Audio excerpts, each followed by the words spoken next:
As I was telling you, a lot of them are Indo-Pakistani variety. They're very hypocritical. More Pakistani, worse. India is better. India is better. India is a little better. But Bangladeshi, pretty bad. Because remember, Bangladesh was called East Pakistan at one time. In fact, they had a bloody war. It was so bad because Bangladeshis, they are of a different ethnic, a Zeno stock. They are of a different stock. They're Pakistani, but they're not as Aryan and broad as the northern Pakistanis that you know today. You know, big and tall and broad and huge in body. The Bangladeshis are not. So what happened is that Nauzubillah Mandela, I'm saying the Nauzubillah Mandela from the blood that you know saw this morning. And a lot of things go along also with not being able to groom and clean yourself, as you know, at whim, at call. So what happens is that Bangladesh independence, Pakistani went and fought back to Bangladesh for that. Fought for the independence from Pakistan. They went there and raped hundreds of thousands of Bangladeshis.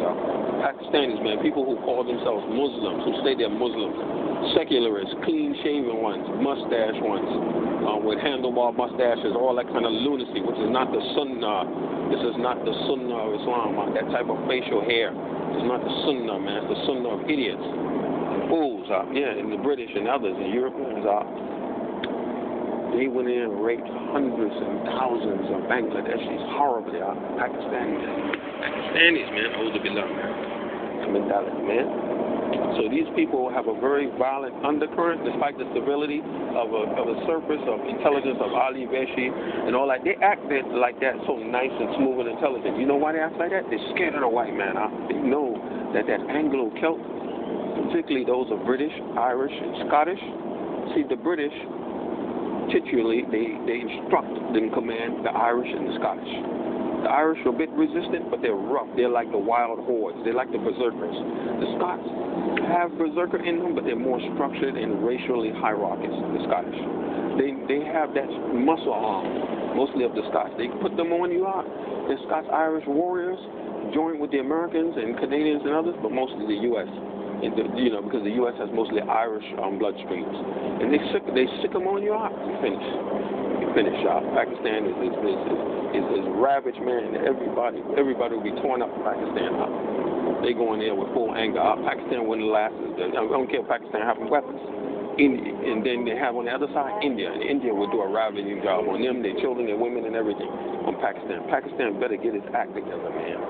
The fucking hypocrisy, man. And then they better get their fucking act together, man. And they think of themselves as being valuable to the Caucasian, to the people of European ancestry. They think of themselves as valuable. They don't know how people dispose of them, and these people don't like their religion. They don't like our deen, man. They don't like it, man. Because it espouses being against being half naked, having your thighs, open all over the place, your ass. You can see your vagina, the shape of your vagina, which is called the camel toe, your pussy. You see all of that, man. And we're against that, man. We're against that lewd sort of culture. So, long story short, it's about the conspiracy, man. How a government can actually have someone's family turn against them based on suspicion. That's why the Holy Prophet Muhammad, whether you believe it or not, we believe it. You don't have to believe it. Sallallahu Alaihi Wasallam said, suspicion is a sin. Suspicion is tantamount to sin. It's a sin. Yeah, it is. In this culture, suspicion is what? Tag somebody a perpetual suspect, whatever. No recourse. You can't argue. And then what you do, you attack his livelihood so he can't hire legal counsel to protect him. See, I've already contacted Attorney Paul Hoffman of Los Angeles. Very astute Attorney Paul Hoffman. Very astute, man. The problem is, I was contacting him from a line that was surveilled by the Fusion Center. Who else? Attorney Norman Siegel, a line that I'm using now, surveilled by the Fusion Centers. Attorney Jerry Spence tried to get a new line. As soon as I tried to pop a new line, they look for things. They look for patterns. AT&T, you know what they'll tell you? They'll ask you when you start the new prepaid line, what area code are you going to be calling mostly from? They have paradigms, calling communications mapped by zip code. Excuse me. They ask you what area code, but they ask you what zip code. what area code you want, and then what zip code, and they see if the zip code corresponds with the area code. Right? They say, what zip code you're going to be mostly calling from? Right? But then if they see patterns where you're calling outside of that zip code, right away, bam, you flag up. See? Jerry Spence and his son, the term, and out of Montana, Colorado, he wasn't interested. Paul Huffman, no correspondence back. Norman Siegel got information he was recently traveling in Europe, no correspondence back. Matt Gonzalez, who ran with Ralph Nader for the presidential run, no response. You know, I mean, been there, talk. His assistant, Mr. Lay, who's Afro-American. Mr. Lay's brother, Mr. Lay wouldn't even talk to me. Mr. Lay's brother, talk to me, no response. No response, ACLU, no response. No response from nobody because it's a conspiracy, it's a dirty, evil conspiracy involving people in my own ethnic group, Morenos, just like me, Afro-Americans. They're involved in this, man. They're involved in this, and they're extremely envious people, man. Extremely envious people. That's why we lost power. Same power you see the Blanquito and the white man there. We had it one time. We blew it, man. We were arrogant, man. We were arrogant, and, you know, rape women, take women, force a big penis in the rear. All that arrogant, man. And we got cursed out, you know, force ourselves on the women. We got cursed out because God does not like this, man. You don't force yourself on women, man, as if they're your property, they're your meat. You go to hell with that, man. God does not like it. You marry them and you honor and you respect them. You don't force yourself on them, man. And they got tired of that shit, man. These big penises, these Africans grabbing women all over the place the way they want. That was the end. So what he did, the creator, it's called Sunnat al-Kawniyya in Arabic. Sunnat al-Kawniyya. What he did is he put another people above us to humiliate us, to abase us, people that don't even like you. Will run and dominate you out. And that's what he did, man. You know, this is something that he allowed that the creator, lovingly and painfully, and if the creator is human and he's not, and I have no right to attribute anything, human emotions, he feels grief and regret that he has to give permission for worse things to happen to his creation, his cherished creation of humanity. He hates doing that. Humanity and the jinn. The one before us is called the jinn and humanity. And when he has to make them suffer, he hates doing that, man.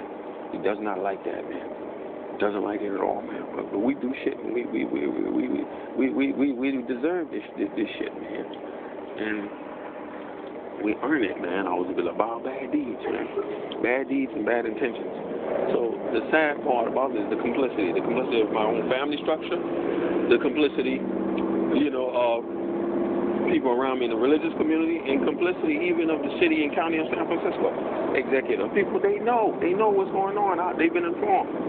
They said this man is a perpetual threat.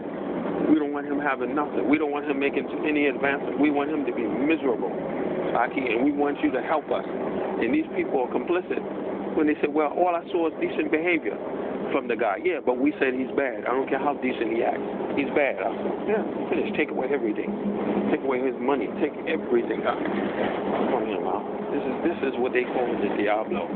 Now, not every one of these officials are connected with Diablos, which his real name is the full name is known by Catholic hierarchy scholars, Diablos. That's the full name. Not every person knows that. They only know him as Diablo. It's actually Diablos, but in Islam we know him as Iblis. You really see the resonation? Diablos, Iblis. That's his real name, huh? It's his true name, huh? He was beautiful. He was very beautiful at one time, huh? Yeah, and a very good servant of the Creator at one time. But he was arrogant inside. He was a hypocrite. He was a monarchic. You know? He doesn't have that beauty anymore. So there are people within our governmental and other structures connected directly, who directly worship him, who directly have a channel to him, but they're not many. But they're so high up, they give instructions to police forces and other things. And a lot of them are linked up with the FBI and CIA, State Department, especially the U.S. State Department, a lot. Very dangerous people, man. Not all of them, but in certain points, they have people embedded. They give instructions, and even within Muslim governments, you know, certain Muslim governments, may Allah protect, God protect them. I mean,